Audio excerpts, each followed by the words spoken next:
Welcome back to our channel where we share updates and untold stories about Catherine, Princess of Wales, and her royal family. Today we bring you some news. Buckingham in chaos after Epstein documents and the DOJ revealed shocking truth. According to a report claimed that a 56-page indictment was handed out by federal prosecutors in Florida in 2007. This indictment was a legal weapon that had been built and was ready to be used.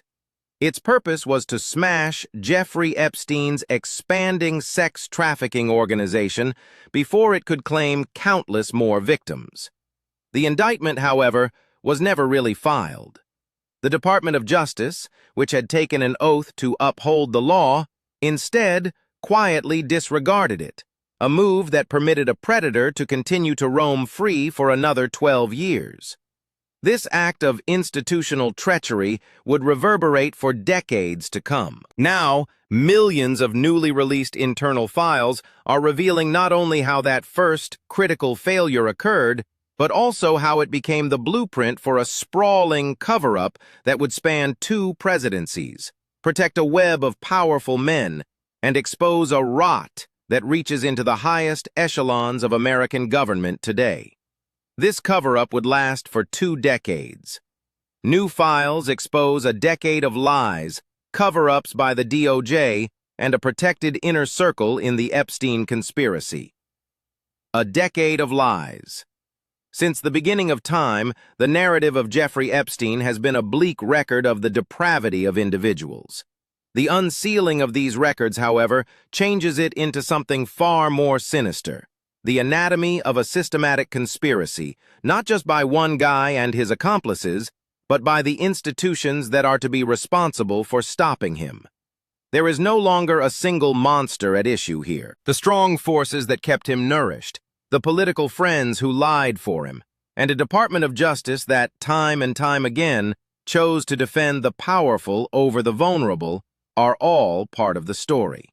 The papers represent a history of complicity, a roadmap of justice denied, and they lead straight to those who are still walking the corridors of power after their deceptions have been exposed naked in their own words. An indictment that they had buried. It is necessary to go back to the year 2007 in order to comprehend the magnitude of the betrayal.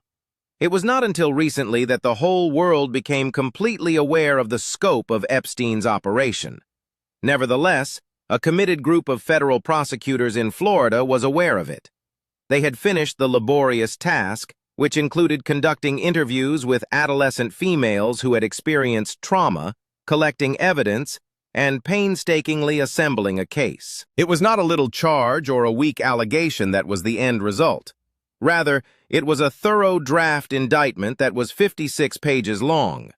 According to reports that are based on the newly discovered papers, this document documented a federal sex trafficking case that included not 1 or 2, but 12 victims who were under the age of 18. It was the big case, the one that consisted of putting Epstein and his conspirators behind bars for good.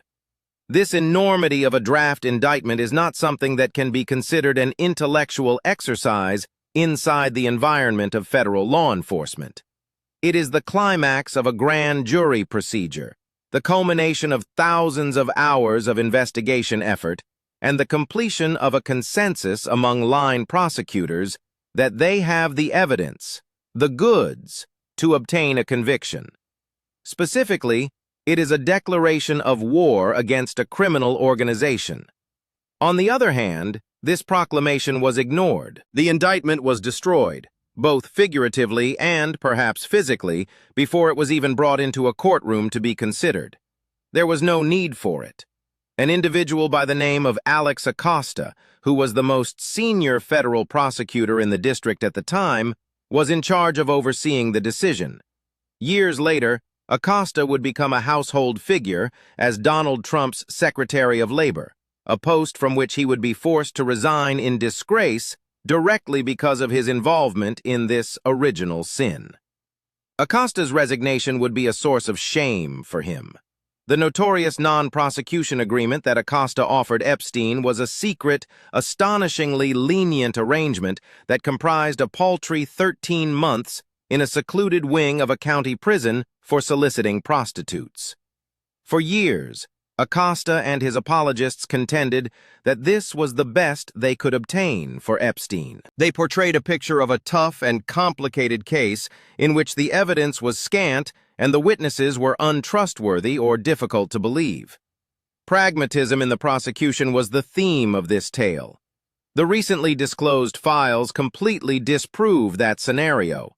The presence of the draft indictment, which is 56 pages long, is incontrovertible evidence that the government's own attorneys thought they had a strong and winning federal trafficking case.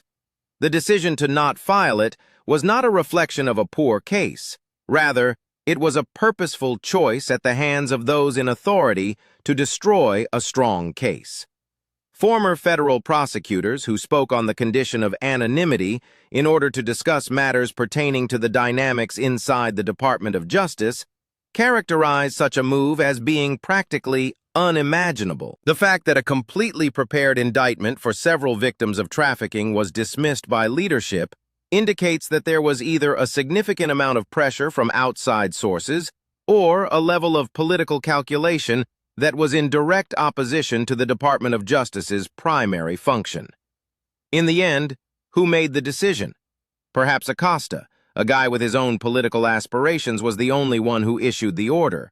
Or did the order originate from a higher-up inside the main justice of the Bush administration in Washington? The papers do not disclose a name, but they reveal the untruth that lies at the core of the Epstein saga. The first and most significant failure was not due to ineptitude, but rather to a decision. Not only did the system succeed in capturing Epstein, but it also made the decision to release him. It was this one deed that laid the groundwork for all that followed after it. Epstein was able to continue his operations for another decade, safe in the knowledge that he was protected for reasons that have not yet been completely understood. This gave him the confidence to continue his actions. Not only did it send a terrifying message to his victims, but it also communicated a message that your misery is negotiable, your justice is disposable, and the guys who harmed you are more important than you are. An entire story of lies.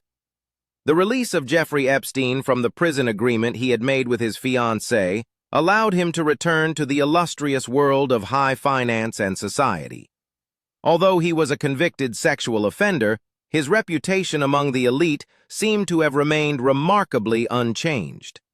The new papers reveal the shocking hypocrisy and downright lying of persons who would eventually advance to the highest echelons of the Trump administration. This revelation comes during this time period, after his misdeeds had become a matter of public record. Howard Lutnick, a millionaire businessman who is presently serving as Donald Trump's commerce director, is the most prominent example of this. Over the course of many years, Lutnick has, with great effort, crafted a public narrative on his relationship with Epstein. There was nothing more to him than being a neighbor in Palm Beach. Lutnick detailed a solitary, unsettling experience that took place at Epstein's estate. He described a massage table and Epstein getting weirdly near. He stated that following this episode, he and his wife struck a vow so that they would not have any further unwanted encounters. Emphatically, Lutnick remarked, "I will never again be in the same room with someone who is that repulsive in person." It was in 2005 that he took this choice, which essentially severed all links between the two of them. "So I was never in the room with him socially, for business, or even for charity," he said. It was a really captivating narrative that had a clear moral compass. This was also a total fiction, as the newly discovered files demonstrate. Uncovering emails from the 3 million-page document hoard reveals that Lutnick, years after he said that he had terminated all ties with Epstein, was surreptitiously speaking with him. In a particular conversation, it seems as if he is making arrangements for a trip to Little St. James, which is Epstein's famed private island in the United States.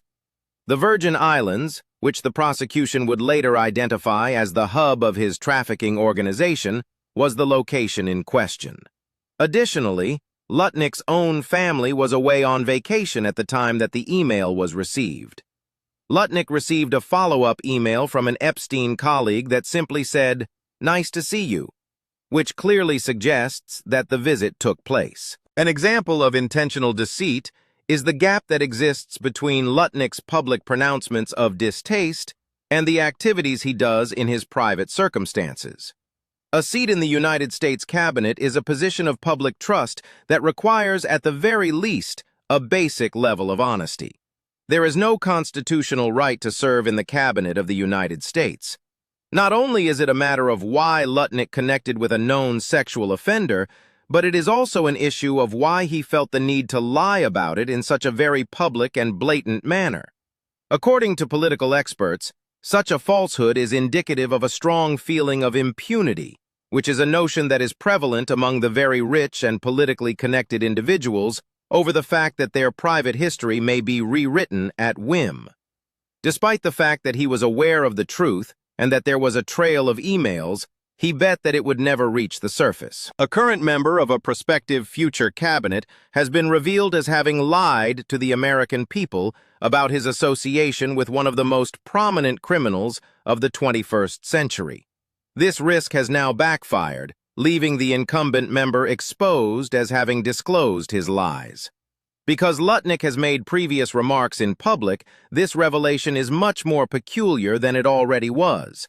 In a subsequent interview, he referred to Epstein as the greatest blackmailer ever, and he speculated that the whole operation was supported by videotaping influential individuals in circumstances that were considered to be incriminating. Suddenly, this remark takes on a new and very unpleasant appearance. Did it come from a true observation?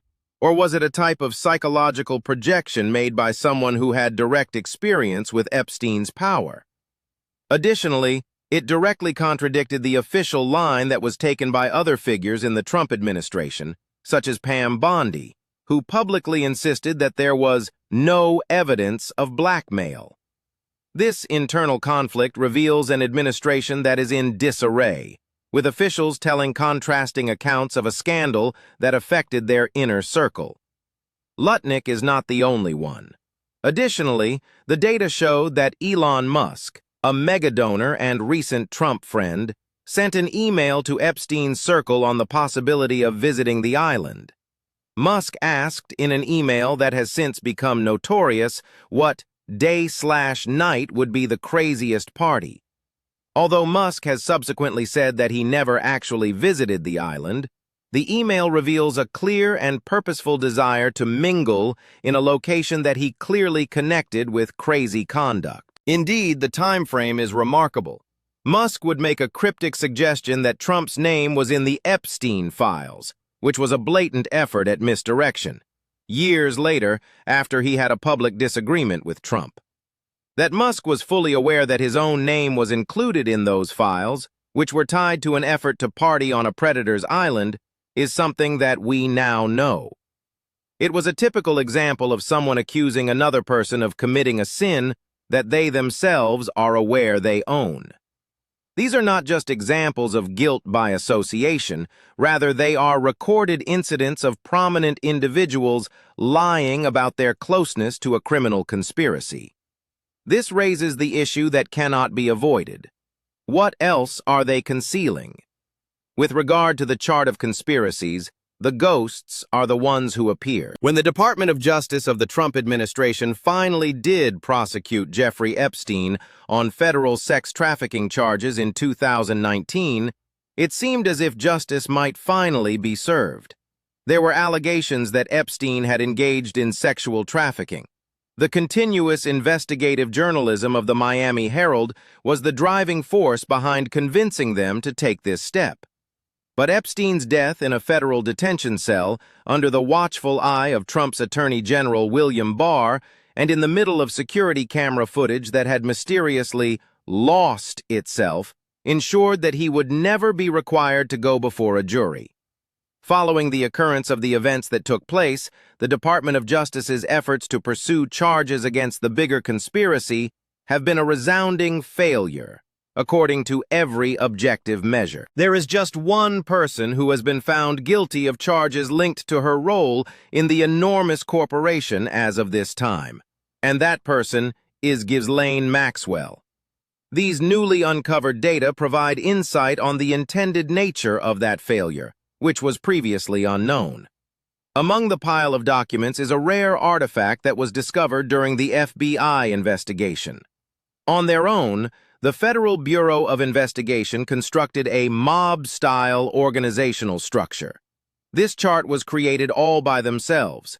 It is standard practice to use such charts as a tool for mapping out the structure of a criminal organization when dealing with complex cases, including conspiracies.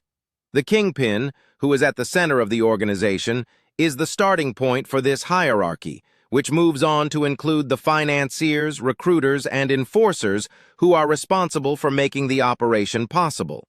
Epstein was in the heart of this chart, which represented his inner circle. This inner circle included his attorney, his accountant, his financial advisor, and a number of other persons who may have been engaged in the conspiracy.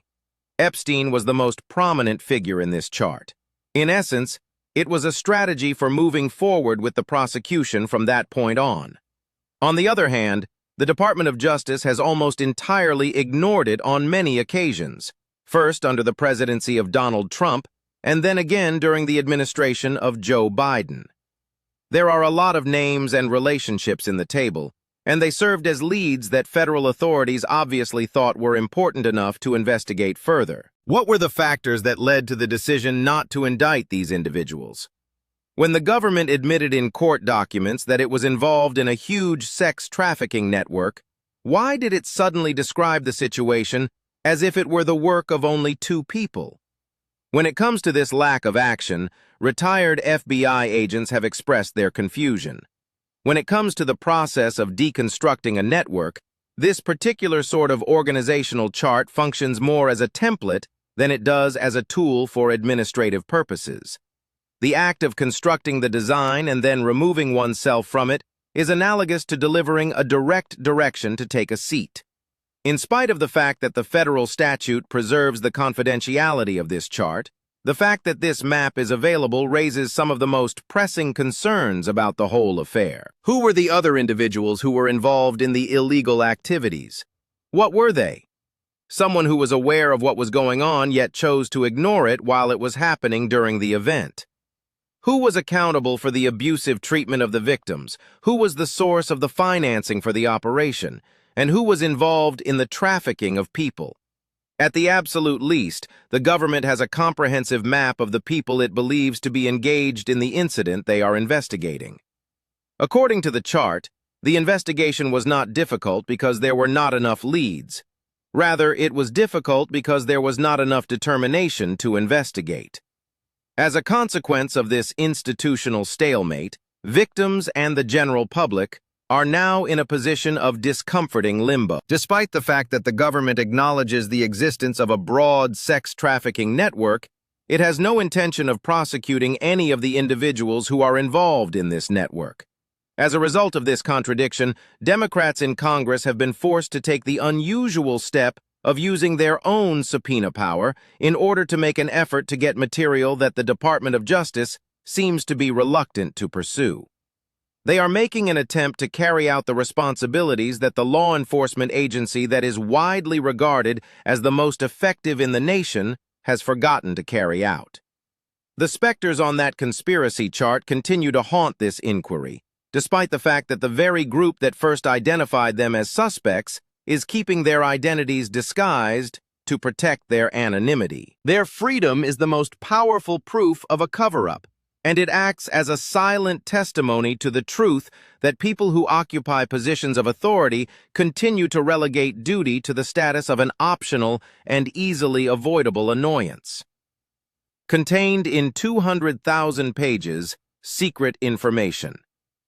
As the level of public indignation escalated and the amount of pressure from victims and politicians became untenable, it was now time for Congress to take action on the situation. It was able to approve the Epstein Files Law, which legally required the Department of Justice to disclose its enormous collection of information, with a resounding and veto-proof majority. This was how it was able to do this. Following the administration of President Trump's efforts to combat the publishing, the administration found itself in a precarious situation. In the beginning, it was a complete and total farce to cooperate with us. However, even the first batch of articles, which included less than 1% of the total, was subject to a significant amount of censorship. There was no disclosure on the precise number of papers. It was an example of malicious compliance, a step in the direction of openness, while at the same time engaging in the most obstructive course of action that existed. 40 days after the legal deadline had passed, the Department of Justice, DOJ, ultimately made the bulk of the material, which comprised 3 million pages, available to the public. Journalists and academics are actively making their way through these pages. On the other hand, a letter that was addressed to Congress by the Department of Justice, and that is also contained in the papers, reveals still another enormous secret. According to statements made by the administration, this is the last drop. The government has openly acknowledged that it is in possession of a total of 6 million documents in its custody. As far as they are concerned, 3 million of them are identical individuals.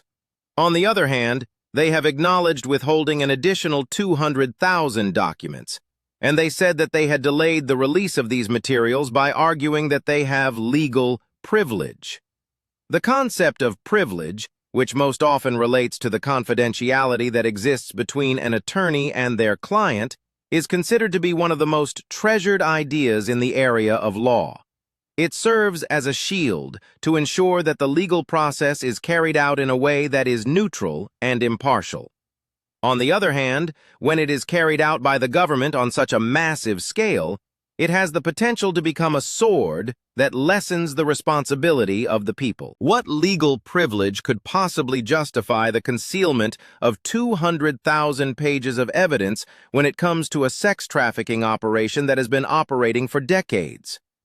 Legal professionals are highly skeptical, and they believe that a claim of privilege that is so comprehensive and all-encompassing is a warning indication that a significant cover-up is taking place.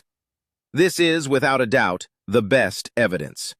In the case of the Epstein investigation, there is a potential that these 200,000 pages contain the answers to the most enduring mysteries involved. It is possible for them to preserve the memorandum that explains why Alex Acosta's superiors instructed him to throw out the indictment from 2007 in their hands. There is a potential that they include the names that are included in the conspiracy chart that the FBI has created without making any amendments. Additionally, they are able to present a complete assessment of the flaws, incompetence, and probable complicity of the government in the tragedy. This knowledge is something that those in positions of power do not want the general populace to be aware of. As of this moment, the fight for these 200,000 pages represents the last frontier for the pursuit of justice. This never-ending circle of revelations, lies, and institutional stonewalling forms a kind of misery that is unlike any other, and it is experienced by those who have lived it.